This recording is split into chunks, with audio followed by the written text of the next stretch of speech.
Welcome back to Xylem learning. Xylem ലേണിംഗിന്റെ പുതിയൊരു ക്ലാസ്സിലേക്ക്, മലയാളം ക്ലാസ്സിലേക്ക്, ശ്രുത ടീച്ചറിന്റെ ക്ലാസ്സിലേക്ക് എല്ലാവർക്കും സ്വാഗതം. ഇന്ന് ടീച്ചർ വന്നിരിക്കുന്നത് നിങ്ങൾക്ക് വളരെ ആവശ്യമുള്ള ഒരു കാര്യം പറഞ്ഞുതരാൻ വേണ്ടിയിട്ടാണ് കേട്ടോ.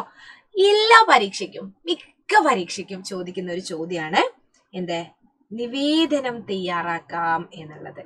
നിവേദനം എങ്ങനെയാണ് നമ്മൾ തയ്യാറാക്കേണ്ടത്? നിവേദനം തയ്യാറാക്കാം എന്നുള്ളത് നമ്മൾ എഴുതാനൊക്കെ ഇരിക്കൂലേ. അപ്പൊ നിവേദനം എങ്ങനെയാണ് എഴുതുന്നതെന്ന് അറിയില്ലെങ്കിൽ പരീക്ഷയ്ക്ക് നമ്മൾ എന്ത് ചെയ്യും? ബുദ്ധിമുട്ടാവും അല്ലേ. നമ്മൾ കൃത്യമായിട്ട് അതിന്റെ രീതികളൊന്നും അങ്ങ് പഠിച്ചു കഴിഞ്ഞാൽ എന്താണ്, അടിപൊളിയായിട്ട് നിവേദനം തയ്യാറാക്കാം. ഇതാ ടീച്ചർ പറഞ്ഞുതരാം. ഒന്ന്, എന്തിനെ പറ്റിയായിരിക്കും? നിങ്ങളുടെ പ്രദേശത്ത് എന്തെങ്കിലും ഒരു പ്രശ്നം ഉണ്ടെങ്കിൽ എല്ലാവരും കൂടി തീരുമാനിക്കും നമുക്കിതിനൊരു പരിഹാരം വേണം അല്ലെ. അപ്പൊ നിങ്ങളും കൂടെ സഹകരിച്ചാലാണ്, അല്ലെങ്കിൽ നിങ്ങൾക്ക് കൂടി ഇതൊരു പ്രശ്നമുണ്ട് എന്ന് തോന്നിയാലാണ് നമുക്കത് അധികാരികളുടെ ശ്രദ്ധയിൽപ്പെടുത്താൻ പറ്റും. അല്ലാണ്ട് ഞാൻ ഒറ്റയ്ക്ക് പോയാല് പഞ്ചായത്ത് പ്രസിഡന്റും ജില്ലാ കളക്ടറൊക്കെ പറയും നിങ്ങൾക്ക് മറ്റുള്ളവർക്കൊന്നും പ്രശ്നമില്ലല്ലോ, നിങ്ങൾക്ക് മാത്രല്ലേ എന്ന്. ഇതിപ്പോ ഒരു ഒരുമിച്ച് ആളുകൾ പോയി പറയുമ്പോഴാണ് അതിനൊരു പരിഹാരം ഉണ്ടാവുക. അത് ഒരുമിച്ച് ഒരു കൂട്ടം ആളുകളുടെ ഒരു പ്രശ്നത്തെ അത് പരിഹരിക്കാൻ വേണ്ടിയിട്ട് നമ്മൾ എന്ത് ചെയ്യാണ്? എഴുതി തയ്യാറാക്കുന്ന ഒരു നിവേദനമാണ് അല്ലെ, അധികാരികൾക്ക് കൊടുക്കാൻ. അതിനൊരു പരിഹാരം വേണമെന്ന് ആവശ്യപ്പെട്ടുകൊണ്ട് നമ്മൾ എഴുതി തയ്യാറാക്കുന്നതിനെയാണ് നമ്മൾ നിവേദനം എന്ന് പറയുന്നത് കേട്ടോ. അപ്പൊ നിവേദനത്തിന് 5 മാർക്ക്. ഒരു പ്രവർത്തനത്തിന് നിങ്ങൾക്ക് ഗ്രേഡ് ആണ്, പക്ഷെ സാധാരണ ഒരു 5 മാർക്കായിട്ട് കണക്കാക്കിയിട്ട് 25 മാർക്കാണ് നോക്കാറല്ലേ. അപ്പൊ 5 മാർക്കാണ് ഉണ്ടാവുക. അപ്പോ 5 മാർക്ക് എന്ന് ടീച്ചർ എന്നാ പറയുന്നില്ല, അല്ലെങ്കിൽ എ ഗ്രേഡ് കിട്ടുന്ന ഒരു ചോദ്യമാണ് കേട്ടോ. അപ്പൊ നമുക്ക് നോക്കാം. ആദ്യം നമ്മൾ എന്ത് എഴുതണം? ആദ്യം നമ്മള് ആർക്കാണ് സമർപ്പിക്കുന്നത് എന്ന് എഴുതാം. വേണമെങ്കിൽ വേറൊരു രീതിയിലും നമുക്ക് എഴുതാം.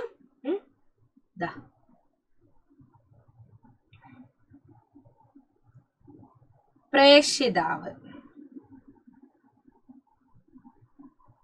പ്രേഷിതം വെച്ചാല് നമ്മള്, ആരാണോ കൊടുക്കുന്നത് നമ്മള്. പിന്നെ സ്വീകർത്താവ്, ആർക്കാണോ കൊടുക്കുന്നത് അത്. അങ്ങനെയും എഴുതാം. ഇങ്ങനെയല്ലാതെ ഇത് പ്രേഷിതം എന്നൊക്കെ ഓർമ്മയുണ്ടാവൊക്കെ ചെയ്യൂ കേട്ടോ. ആരാണോ, നിങ്ങളാണ് കൊടുക്കുന്നതെങ്കിൽ ഇപ്പോ ഏത് നിവാസികളാണ്, ഏതെങ്കിലും ഒരു സ്ഥലത്തെ അല്ലെ സ്കൂളിലെ കുട്ടികളാണെങ്കിൽ അങ്ങനെ ഇന്ന സ്കൂളിലെ കുട്ടികള്, GVHSS മേപ്പയൂരിലെ കുട്ടികൾ, അല്ലെങ്കിൽ GVHSS അല്ലെങ്കിൽ GHSS അത്തോളി, അങ്ങനെ ഏതെങ്കിലും ഒരു പേരിലെ ആരാണോ കൊടുക്കുന്നത് അത്, ആർക്കാണോ കൊടുക്കുന്നത് അത്, ജില്ലാ കളക്ടർക്കാണെങ്കിൽ അങ്ങനെ. അതല്ലാതെ നിങ്ങൾക്ക് ഈ രീതിയിലും ഒന്ന് എഴുതാം. ഇങ്ങനെയൊന്ന് എഴുതി തുടങ്ങാം. അത് കൂടാതെ ഇതാണ് മറ്റൊരുത്. ബഹുമാനപ്പെട്ട കോഴിക്കോട് ജില്ലാ കളക്ടർക്ക് ആർക്ക് കൊടുക്കുന്നു? തിരുവള്ളൂർ ഹൈസ്കൂളിലെ വിദ്യാർത്ഥികൾ സമർപ്പിക്കുന്ന നിവേദനം. തിരുവള്ളൂർ എന്ന് പറയുന്നത് എന്റെ നാട്ടിൽ നിന്ന് കുറച്ച് അകലെയായിട്ട് കുറച്ച് പോയാല് അവിടെ ചാനിയങ്കടവ് പുഴയുണ്ട്. അതിനോട് ചേർന്നിട്ടുള്ള ഒരു ഹൈസ്കൂളിന്റെ പേര് തിരുവള്ളൂർ എന്നുള്ളത് കൊണ്ട് ഞാൻ അങ്ങനെ എഴുതിയതാണ് കേട്ടോ. അപ്പോൾ വിഷയം എന്താണെന്ന് നമ്മൾ എഴുതണം. ആർക്ക് സമർപ്പിക്കുന്നു എന്ന് എഴുതുക. അതിനുശേഷം വിഷയം എന്ത് എന്ന് നമ്മൾ ഇവിടെ എഴുതി. പുഴയെ മാലിന്യമുക്തമാക്കുന്നത് സംബന്ധിച്ചാണ് നമുക്ക് എഴുതാനുള്ളത്.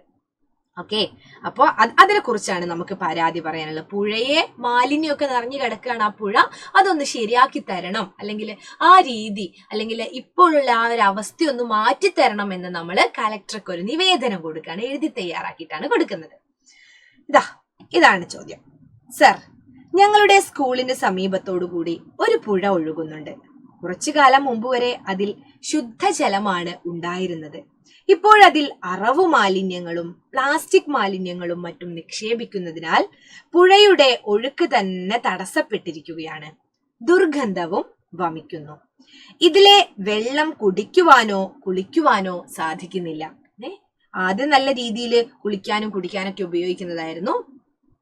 ഇപ്പൊ കൃഷിക്ക് പോലും ഉപയോഗിക്കാൻ കഴിയുന്നില്ല. ഉപയോഗിച്ചവരാകട്ടെ പലതരത്തിലുള്ള രോഗങ്ങളുടെ പിടിയിലാവുകയും ചെയ്യുന്നു.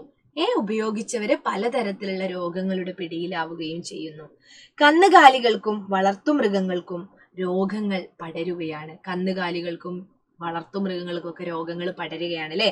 നമ്മുടെ ആ പുഴ ഇപ്പം വല്ലാത്തൊരവസ്ഥയിലാണ് എന്ന് ജില്ലാ കളക്ടർക്ക് ഒരു അറിയിപ്പ് അല്ലെ നമ്മളൊന്ന് അറിയിക്കുകയാണ്. അതിനൊരു പരിഹാരം വേണമെന്ന് അല്ലേ. ഇതിന്റെ ഒരു ഭാഗം കൂടെ ഇതവിടെ ഉണ്ട്. ആയതിനാൽ എത്രയും പെട്ടെന്ന് തന്നെ പുഴ ശുചീകരിച്ച് മാലിന്യം നിക്ഷേപിക്കുന്ന, അതിൽ പലരും മാലിന്യം നിക്ഷേപിക്കുന്നുണ്ട്.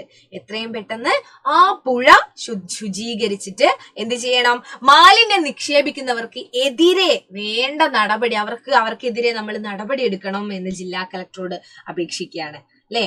വേണ്ട നടപടി സ്വീകരിക്കുകയും, അത് മാത്രം പോരാ, ഇപ്പം നടപടി എടുത്താൽ അവര് അതിന് ശിക്ഷയൊക്കെ ഏറ്റുവാങ്ങുമായിരിക്കും. പക്ഷെ പിന്നെ അങ്ങനെ ചെയ്യരുത്, വേറെ ആരും ചെയ്യരുത്. അതിനെന്ത് വേണം, ബോധവൽക്കരണ പരിപാടികൾ നടത്തുകയും ചെയ്യണമെന്ന് വിനീതമായി അപേക്ഷിക്കുന്നു.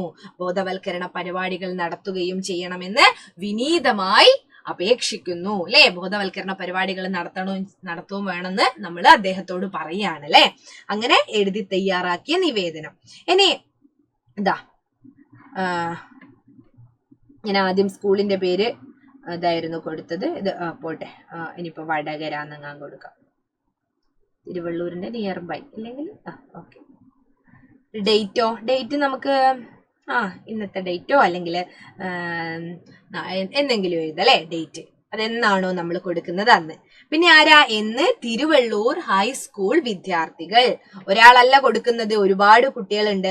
അപ്പൊ ഓരോരുത്തരുടെ പേര് എഴുതാനുള്ള സ്ഥലം, അതിൽ ഒപ്പിടാനുള്ള സ്ഥലം അല്ലെ. ഇപ്പൊ ഞാനുണ്ടെങ്കിൽ എന്റെ പേര് എഴുതാ, ശ്രുതി ഉണ്ട്, പിന്നെ ആരാ, അമ്മു ഉണ്ട്, എക്സെട്രാ അല്ലെ. ഇനിയും കുറെ ആളുകൾ. അപ്പൊ ഞാൻ എന്റെ ഇതൊക്കെ ഇട്ട്, അമ്മുവിന്റെ ഒപ്പൊക്കെ ഇട്ട് അല്ലെ. അങ്ങനെ നമ്മൾ എന്ത് ചെയ്യും, ഇത് സമർപ്പിക്കുകയാണ് ചെയ്യുന്നത്. ഇതാണ് എന്തെഴുതാനുള്ള, ഒരു നിവേദനം എഴുതാനുള്ള ഒരു രീതി.